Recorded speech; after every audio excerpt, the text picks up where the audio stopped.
Agadir is a solar energy system with a total capacity of 76 megawatt peak, set up in two phases.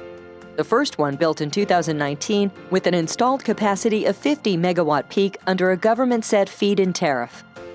The second one was built a year later in 2020 with a nominal power of 26 megawatt peak, including a feed-in tariff obtained in an auction process. In both cases, the tariffs are indexed and run for 15 years. The latter has the particularity of including a globally unique test plant to compare monofacial and bifacial technologies under the elsewise identical conditions. The data generated from its outstanding operation will contribute to the production of clean energy and a better understanding of photovoltaic technologies. In addition, the plant has a financing agreement with the European Bank for Reconstruction and Development, EBRD. Agadir Cluster is a unique plant.